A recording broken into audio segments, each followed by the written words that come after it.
جديد هو كان بادئ الفيديو ثانيتين.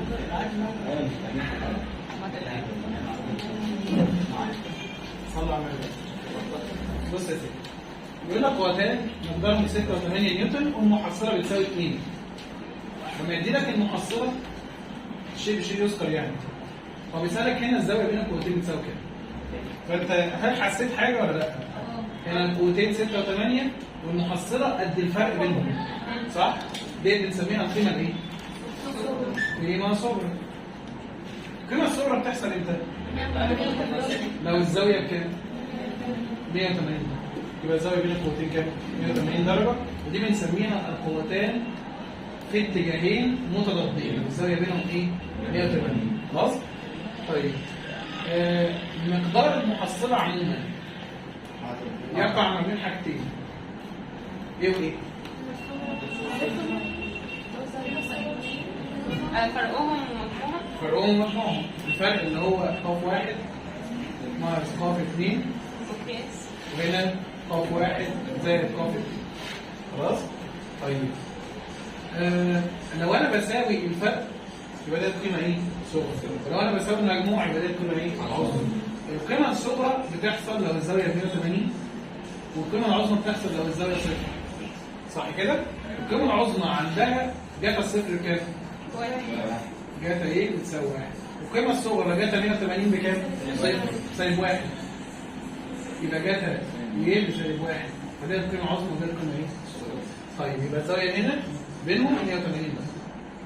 طب هنا بيقول لك انا عاوز قدام قاف وكام؟ واضح ان هنا في ايه؟ اتزان. طيب هنا 90 و 135 نطرحها من 360 هيطلع لك 135. يبقى كل القرض يعني كل واحده على اللي قصادها. بالظبط كده. يبقى 4 جذر 2 على كام؟ 4 جذر 2 على جذر 90 اللي هي بكام ديت؟ بتساوي ق على جذر 135 هيبقوا متساويين. ايوه تساوي ك على جذر 135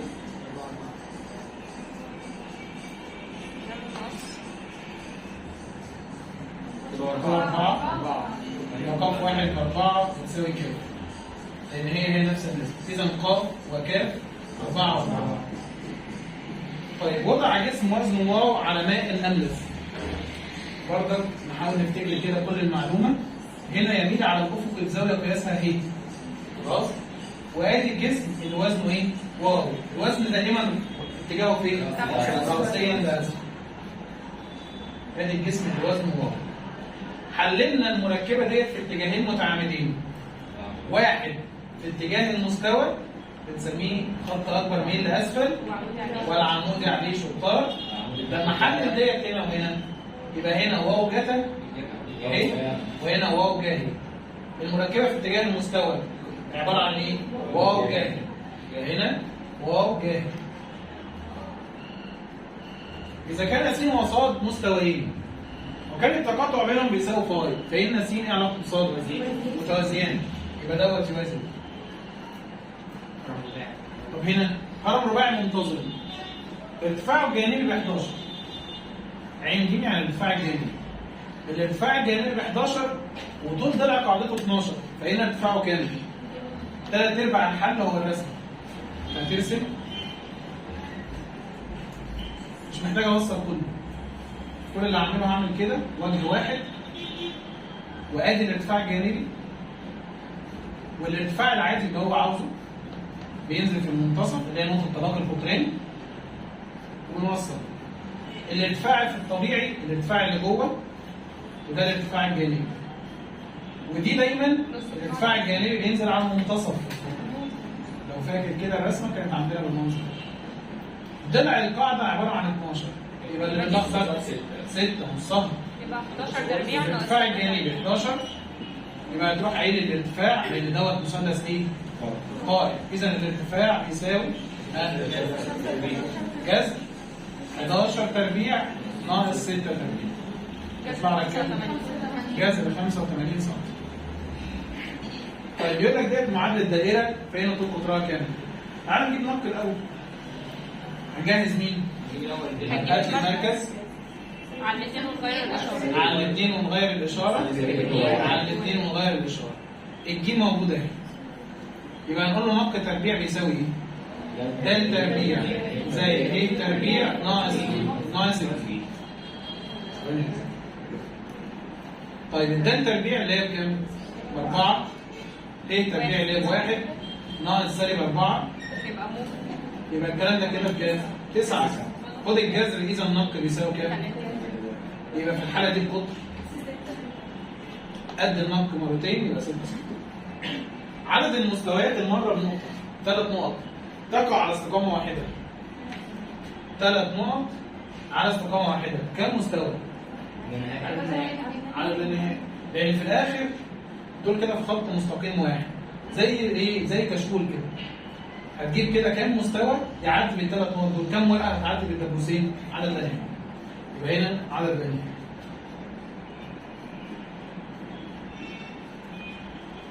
بيسألك عن اتجاه المحصلة تؤثر فين؟ انت عندك هنا القوتين لو لاحظت قوتين مالهم متساويتين. هنا الاثنين بزاوية 25 وبرضه هنا ب 25.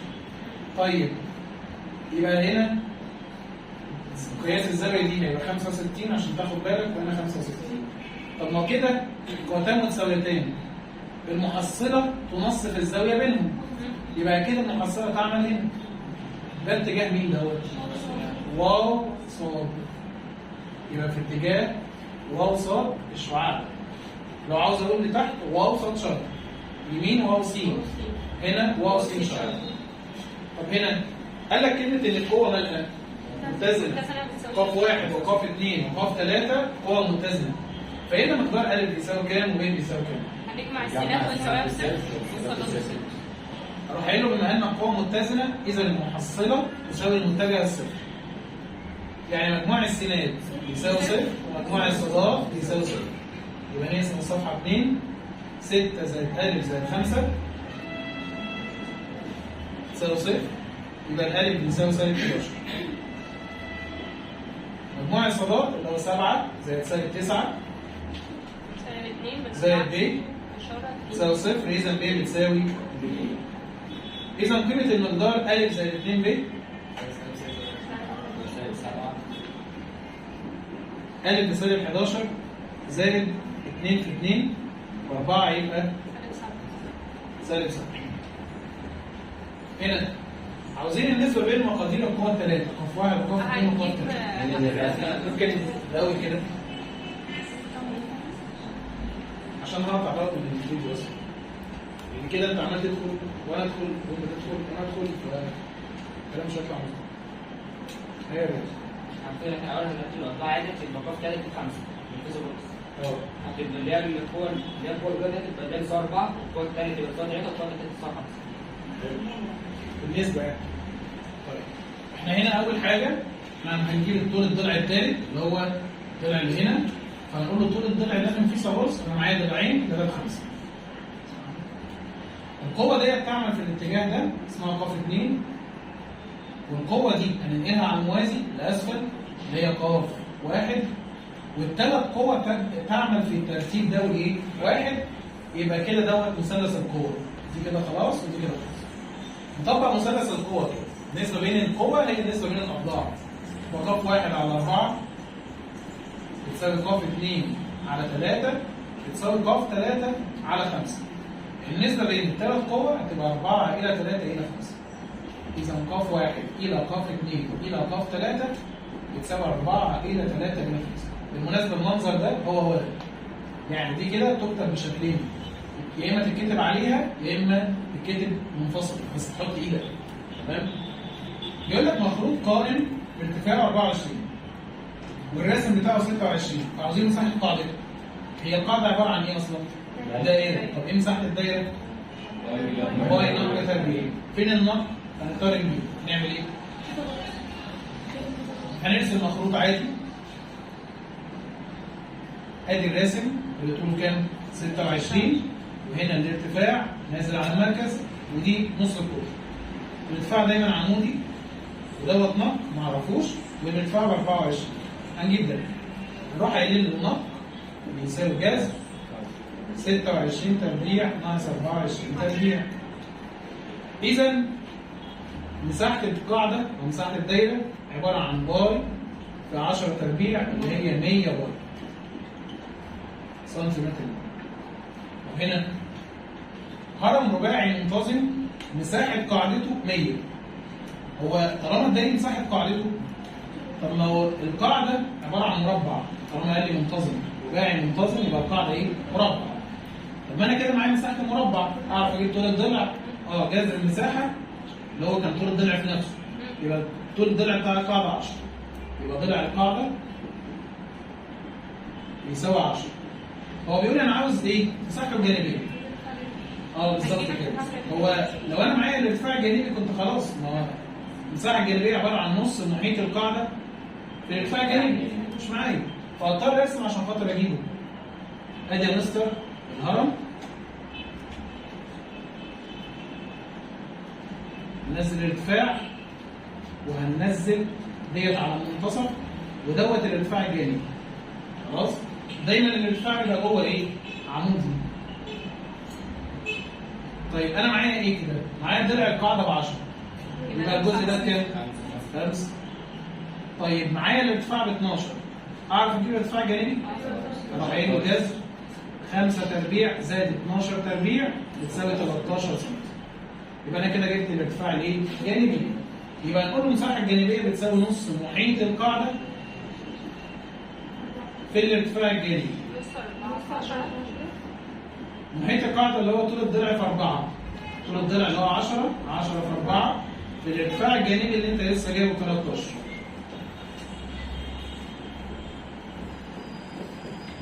$260 سنتيمتر ايه؟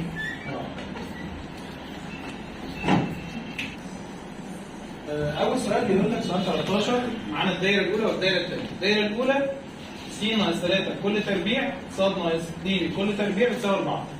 الدايرة الثانية س زائد 1 لكل تربيع زائد ص زائد 1 لكل تربيع بتساوي كام؟ بتساوي 1. فهنا الدايرتين نقط، يعني بيسألك عن الوضع بتاعهم. كم وضع؟ كم وضع؟ 6 وضع. هتجيب 4 حاجات، هتجيب مركز الأولى ومركز الثانية ونص قطر الأولى ونص قطر الثانية. وبعد كده تجيب لي البعد بين المركزين. ميم 1 ميم 2 قانون البعد ده. يلا كده المركز الأول بنعكس الإشارات 3 و2 نص قطر الأولى جذر 4 لأن دوت نق تربيع. طيب المركز الثاني بنعكس الإشارات سالب 1 وسالب 1 نق جذر الواحد يساوي 1. حلو. طيب هات لي البعد بين المركزين، هيبقى 3 ناقص سالب 1 كل تربيع يعني زائد 1 زائد ص ناقص ص اللي هي 2 ناقص سالب 1 كل تربيع يعني زائد. طيب بقى هنا 4 تربيع 16 يبقى هنا 3 تربيع ب 9 يبقى 25 جذرها 5. طيب ده كده البعد بين المركزين. هات لي مجموعة أنصاف الأقطار كده. 3 مجموعهم 3. طب البعد بين المركزين قد المجموع ولا بتساوي الفرق ولا أكبر المجموع؟ يبقى الدايرتان إيه؟ متباعدتان. إذا د 1 ود 2 متباعدتان. الرقم 14 أنت حافظ القانون ده صح؟ اللي هو 2 لام تربيع بتساوي 3 عين تربيع. خد الجذر. يبقى جذر 2 وجذر اللام تربيع لام ورا الجذر خالص. جذر 3 ودي جذرها عين. هو الراجل عاوز النسبه بين مين ومين؟ يبقى جذر النسبه بين الحرف الاول الى الارتفاع، يعني عاوز لام الى عين. يعني لام على عين. لام على عين. جذر 3 على جذر 2. بنمشيها العكس، ده على ده ده على ده. طيب اعمل ديت على القلم. يبقى جذر 6 على كام؟ على 2. بتساوي جذر 6 إلى 2. ديت النسبة. السؤال ده مشهور جدا. طيب سؤال 15 بيقول لك إذا كانت ق 1 وق 2 قوتان وكانت ق 1 أكبر من ق 2. ليه بيقول لك المعلومة ديت؟ عشان لما يجي يطرحهم كمان شوية هو حاطط ق 1 الأول، فبيقول لك الكبيرة مع الصغيرة فيطلع الكمية الموجودة. خلاص؟ طيب وكان مقدار أصغر قيمة وأكبر قيمة هو 3 و13. أصغر قيمة ديت اللي هي مين؟ الفرق يا مستر ق 1 ناقص ق 2. وأكبر قيمة اللي هي المجموع يا مستر ق 1 زائد ق 2.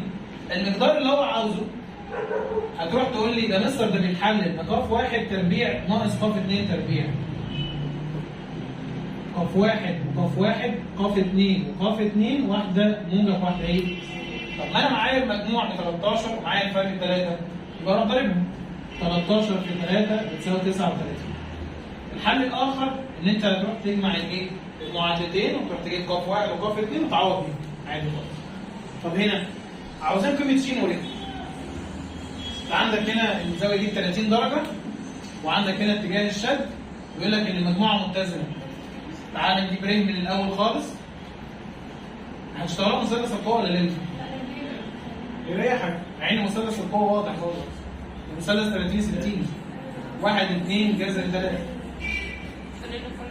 على طول، يعني من غير لسه هجيب الزاويه دي كده. طيب او بعمل الحركه ديت لما يبقى مثلث 30 60 90. تمام؟ طيب هنا ليه؟ رد الفعل، وهنا الوزن اللي هو ب 12، وهنا الشد، الثلاثه بيجروا ورا بعض، يبقى خلاص كده في اتزان، وكمان مثلث القوه، يبقى ليه؟ على 1 بتساوي ش على 2 بتساوي 12 على جذر 3. يبقى في الحاله ديت ش بتساوي كام؟ 2 في 12 على جذر 3، ور بتساوي 1 في 12 على جذر 3. دي طلعت بكام؟ 8 جذر 3 ودي 4 جذر 3. طيب يبقى اذا كده ش ناقص ر، ش ناقص ر هتساوي 4 جذر 3.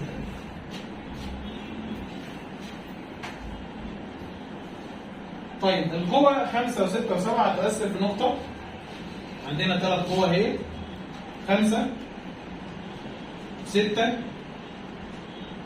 7 تؤثر في نقطة مادية. حلو؟ ومتزنة. طيب فإن جبت تمام الزاوية بين القوتين الثانية والثالثة. القوتين الثانية والثالثة اللي هم 6 و7 صح؟ هنسميها إيه؟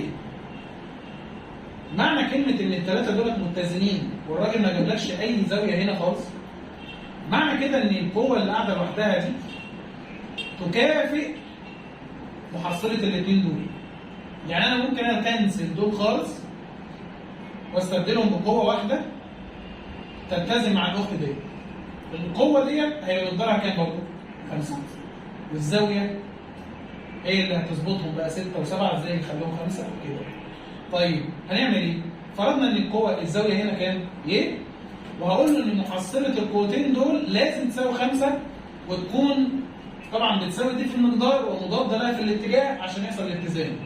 طيب اطبق قانون المحصلة عادي خالص. انا هنا عندي المحصلة بكام؟ 5 خلاص عشان يحصل اتزان. طيب هروح قايل له ح تربيع ق 1 تربيع زائد ق 2 تربيع زائد 2 ق 1. ق 2 جت اهي. طب يلا نعوض كده. ح تربيع بكام؟ 25. ق 1 تربيع 6 تربيع 36.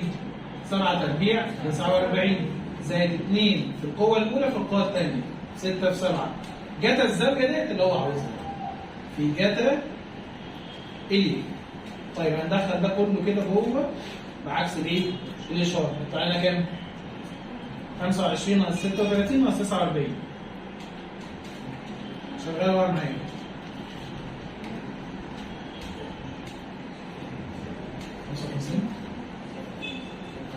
كام؟ يبقى سالب 60. ايوه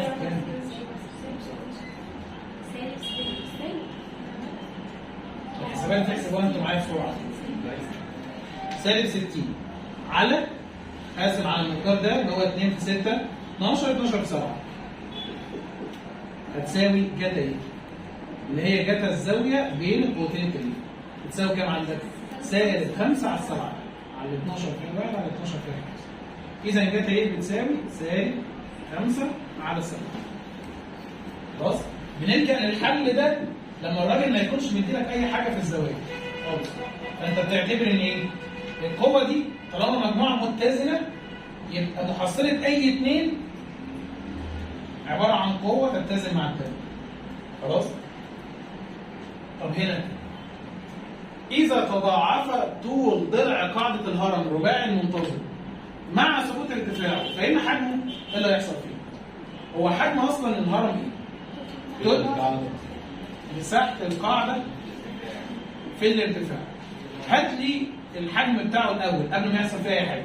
لو فرضنا ان ضلع القاعده اسمه س، خلاص، والارتفاع اسمه ع، حلو؟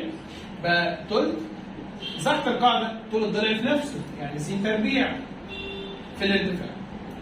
طيب لما يتضاعف طول الحرف يبقى تقول لي تلت في مساحه القاعده اللي هي طول الضلع في نفسه، يعني 2 س في 2 س في 4 س تربيع. خلي الاربعه بعيد شويه عشان توضح الدنيا. 4 س تربيع في الارتفاع. طيب ايه العلاقه بين ده وده؟ ده مضروب في 4 صح كده؟ اذا حجمه يزداد 4 يصبح 4 امثال. يصبح 4 امثال الصغير. خلاص؟ هنا ده كان مقالي وطويل عريض كده حوله هو اختياري عادي. يقول لك مكعب من الشمع طول حرفه 20 سم صهر وحول لمخروط قائم. طب انا عايز اعرف انا سيحت قد ايه؟ حجم المكعب. حجم المكعب اللي احنا سيحناه طول الحرف في نفسه في ايه؟ في نفسه لام تكعيب. 20 تكعيب بكام؟ 8000 سنتيمتر مكعب. طيب حولناه لمخروط دائري قائم. ما هو اكيد نفس الحجم هيروح، بس راح قال لك فوق كده 12% من ده. طيب يعني هنبقى كام كده؟ قد ايه راح للمخروط؟ اطرح 100%. 88%. يبقى تقول لي كده اذا حجم المخروط بيساوي 88% من ده، من 8000. يعني 88 على 100 من ديت يعني فيه 8000. يطلع لك 70 20 70 40 70 40 سنتيمتر ايه؟ مكعب. طيب انت كده جبت حجم الايه؟ المخروط اللي عندك. طيب هو الراجل قال لك ان ارتفاع المخروط بكام؟ 21. تقدر تحط لي قانون حجم المخروط؟ حجم المخروط بيساوي ايه اصلا؟ تلت باي نق تربيع عين، صح؟ الحجم بيساوي 7040 والارتفاع موجود بكام؟ 21 والباي بكام؟ 22 على 7. فاروح قايل له تلت في 22 على 7 نق تربيع في الارتفاع ب 21 بتساوي 7040. هضرب التلت في 22 على 7 في 21 يطلع لك كام؟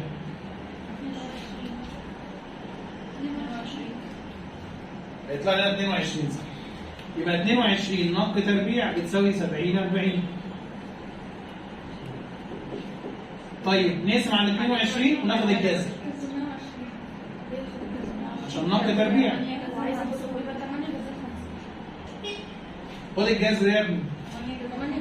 70 40 على 22 طلعت لك كام؟ 8 جذر 5. هو قال لك انا عاوز طول القطر يبقى 2 نق مش نق تربيع، 2 نق. اضرب ده في 2 يبقى القطر بيساوي 16 جذر 5. تمام؟ يقول لك ديت دائره محيطها كام؟ هو فين النق اصلا؟ جذر 9. والنق بيساوي كام؟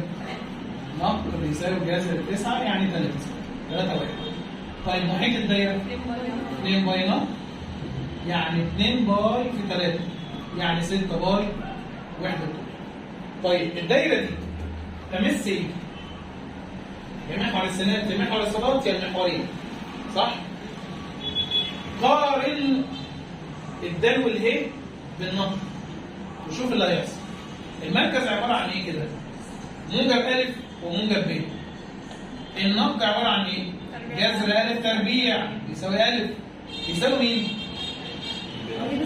بيساوي مين هنا؟ ايوه بيساوي مين؟ بيساوي السنات اللي هي د، صح؟ اللي هو يمس الصادات. لما بيبقى مس الصادات افتكر معايا كده عكسها، صح؟ لما بتبقى تمس الصادات ادي نص القطر يا مستر اللي هي المسافه اللي على السنان اللي المركز دوت مشيها مشي الف طلع ب اهو تبقى هي نق. خلاص؟ يبقى كده تمس محور الصادات. طب سؤال، لو كان المركز ده كان عباره عن الف والف والنق الف تمس المحورين وتقع في الربع الاول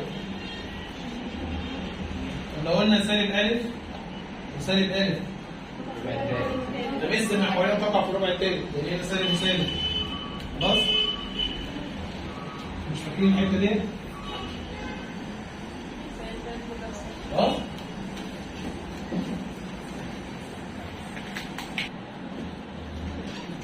في برضك حل تاني للسؤال دوت. هو الفكرة كلها إن القوة متزنة صح؟ يعني لما نيجي نمثلها بالمنظر ده ماشي؟ ممكن أطبق عليها قاعدة إيه؟ تاني أو مثلث القوة. طب ما تيجي فين مثلث القوة أصلا؟ هنكونها. إزاي يا مستر؟ هنا 5 وهنا 6 وهنا 7. خلاص؟ ممكن نخلي 7 هناك يبقى الدنيا اوضح. وهنا 5. هو عاوز الزاويه بين القوتين 6 و7 صح؟ طيب ممكن نعمل ايه يا مريم؟ نمد 6 كده ماشي. وبعدين هننقل 5 تبقى على موازي كده بقت ال5 هنا، ودي اصلا كان اتجاهها لفوق ودي كانت ماشيه كده. اتكون عندي مثلث اهو. طيب القوه م7 اهي هنا والقوه م6 هنا جايبينها من فوق هنا. فهتلاقي الثلاث قوى ماشيين في ترتيب دوري ايه؟ واحد. النسبه بين القوى اللي هي 5 على الضلع بتاعها مثلا نسميه ا ب 5 على ا ب تساوي 6 على الضلع بتاعها اللي هو 6 على ب ج بتساوي 7 على ا ج. النسبه بين القوى هي النسبه بين ايه؟ الاضلاع. طيب يبقى انت كده معاك كل ضلع، الضلع ا ب بيساوي كام؟ 5 كام؟ ضلع ب ج ب 6 كام؟ ضلع ا ج ب 7 كام؟ طب الزاويه بين القوتين دول انت عندك هنا ب يبقى هنا ب شرط، عندك ا يبقى هنا ا شرط، عندك ج يبقى هنا ج شرط. انت عاوز الزاويه ج. نعم. عاوز الزاويه ج ا ج ب. اروح قايل له جتا ج عباره عن ا شرطه تربيع اللي هو 6 ك تربيع زائد ب شرطه تربيع اللي هو 7 ك تربيع ناقص ج شرطه تربيع اللي هو 5 ك كل تربيع طبعا اللي هو 36 هنا 49 وهنا 25 ك تربيع على 2 في ده 7 ك في 6 ك. هيطلع لك في الاخر بنفس اللي احنا جبناه هنا.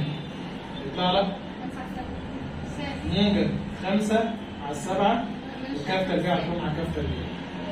طيب فين السالب بقى؟ انت هنا جايب المكمله بتاعتها. ليه؟ لان انت مديت على خط مستقيم صح؟ ما جبتش الزاويه دي، انت جبت المكمله وانت عارف ان جتا الزاويه بتساوي سالب جتا المكمله. خلاص؟ فاذا جتا الزاويه ديت بتساوي سالب 5 على 7. يعني ده حل اسمه الحل الهندسي. خط بيساوي 5. طيب هنا اتنقلنا بقى على المقالي يقول لك ايه فرض سؤال؟ انت عندك هنا بقرتان ملسوان تحملان ثقلين هنا 20 وهنا 20 جذر 3 ثقل كيلو جرام. خلاص؟ قال لك ان الجسم ده كان معلق فيهم جسم. الخيط طبعا اللي معدي هنا ايه اللي هيخليه ينزل لتحت؟ ما هو طبيعي الخيط يبقى جاي كده. لما تشد بالوزن ده هو اللي خليه ينزل تحت هناك كده. الوزن بتاعنا كام؟ كام؟ والخيط هنا يميل بزاويه اهي على الافقي وهنا بيميل بزاويه كام؟ 60. فوجد حاجتين، اوجد مقدار الوزن كام واوجد قياس الزاويه اهي في وضع التوازن. ها؟ طيب بص يا سيدي، بما ان البقرتان منساوتان لازم تكتب له الجمله ديت. اذا الشد في الخيطين متساوي. الشد اللي هنا 20 يبقى الشد اللي هنا بردك 20. دي كده خلاص ادت مهمتها. بردك هنا كأن هنا في اتزان يا جماعه، كأن الجسم دوت ليه وزن وهنا في شد عكس بعض في الاتجاه وايه؟ متساويتان في المقدار. تمام؟ فبيحصل اتزان، جسم متزن يتزن ليه؟ لأن الوزن قد الشد، والا لو كان الوزن اكتر من الشد هيتقطع الخيط. لان كل خيط كده هتلاقي مكتوب عليه مقدار قوه الشد اقصى حاجه هيتحملها، وبعد كده هتقطع. طيب هنا الوزن بتاعك 20 جذر 3، الشد هنا كام برضه؟ 20 جذر 3، والبقره منساك يبقى الشدين متساويين، يبقى هنا 20 جذر 3. طيب ديت كده ادت مهمتها وشكرا. وبعدين اعمل ايه بقى؟ هو ده افقي والوزن راسي، فالزاويه دي قايمه. بقت دي كلها بكام؟ 150. طب وهنا 90 زائد هي. طب وهنا معرفش. فراح شغال ازاي؟ كل قوه على جيب الزاويه اللي قدامها، لاني عادي خالص. هيبقى 20 جذر 3 على جا 90 زائد هي، اللي هي مين دي؟ جاتا ايه؟ بالظبط كده. 90 بالتاتا بتساوي 20 على جا 150، اللي هي جا كام؟ جا 30 اللي هي نص. جا الزاويه بتساوي جا المكمله اللي هي كاف على جا الزاويه دي. كام بقى الزاويه دي؟ 360 ناقص 90 زائد 50 كام؟ 240 زائد ايه؟ اطرح بقى كده هيبقى 360 ناقص 240 سالب ايه؟ يبقى على جا 120 ناقص. طبعا الاثنين مجاهيل، فانت لازم تعرف واحد عشان تجيب التاني. فاركن دي خالص. اللعب كله هنا. فتروح تقول لي جاتا اهي بتساوي ايه؟ نص في 20 جذر 3 على 20. نص في 20 جذر 3 على 20. هيبقى جذر 3 على 2. جاتا مين بجذر 3 على 2؟ جاتا 30. يبقى الزاويه اهي بتساوي 30 درجه. مش شرط امشي بالترتيب اللي هو حاطه. يعني ما يوجهنيش هو. المساله مشيت زي ما هي. طيب الهي طلع ب 30. ما تيجي نعوض بقى هنا.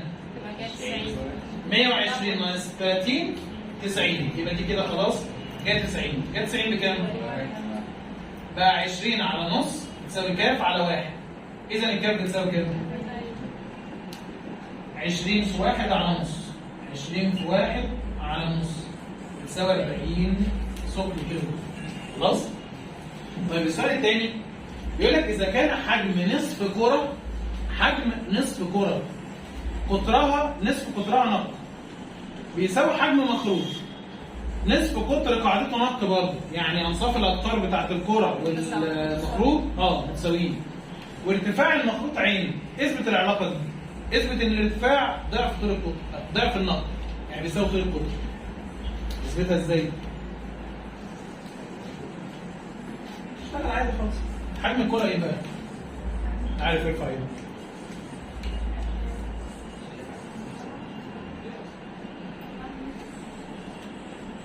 قول. يا باي زي اسمها ايه؟ زفتها. حجم الكرة أصلا حجم الكرة 4 على 3 باي نق أس 3. طيب نصف حجم الكرة يبقى أضرب ديت في نص. لما أضرب دي في نص تلاقي 2 راحت مع 2 بقى 2 على 3 باي نق أس 3. طيب قال لي ان نص حجم الكرة بيساوي حجم المخروط، يبقى هساوي دوت. اذا 2 على 3 باي نق اس 3 بتساوي حجم المخروط اللي هو تلت باي نق تربيعي. هتلاقي حضرتك الثلاثه دي راحت، تلاقي باي راحت، نق تربيع ونق تكعيب. النق تربيع راحت مع 2 من هنا، بقى لنا نق بتساوي 2 نق بتساوي 1 وهو مفروض. تمام؟ طب هنا قال لك ان ا ب قضيب منتظم متصل بمفصل مثبت في حائط راسي.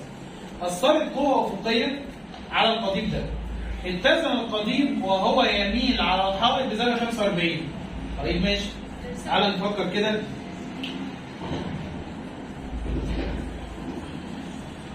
هو القضيب ممكن يلتزم ب 45 في وضعين. ممكن القضيب يبقى كده 45 كده.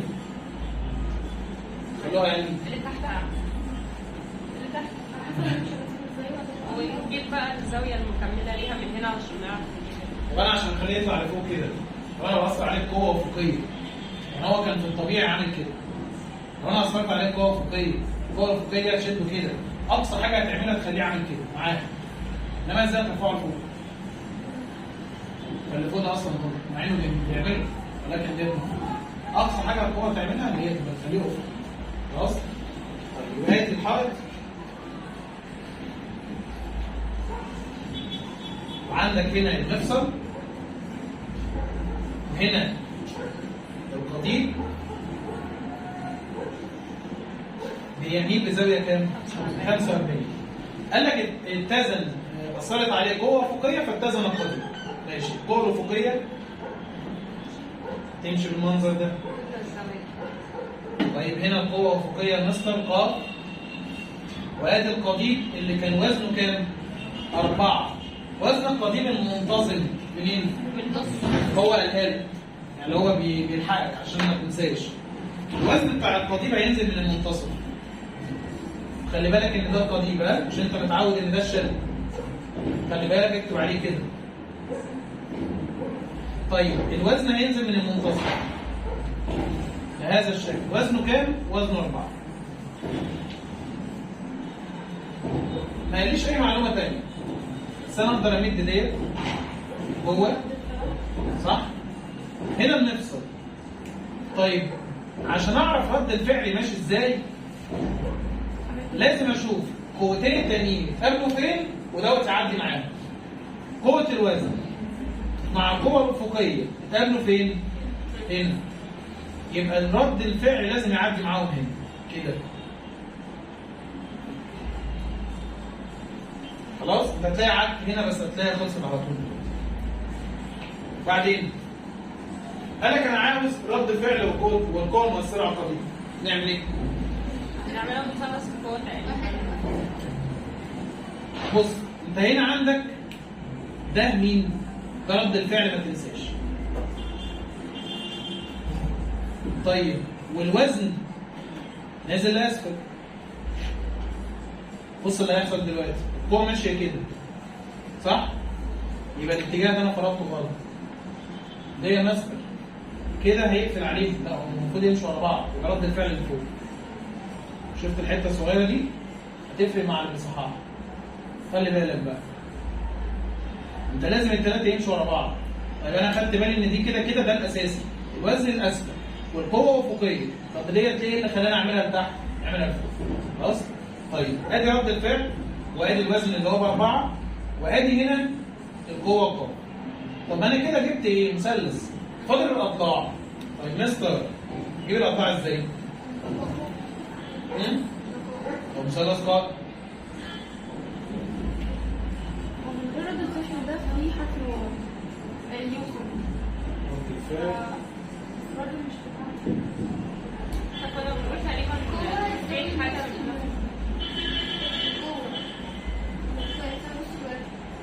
نص ايه؟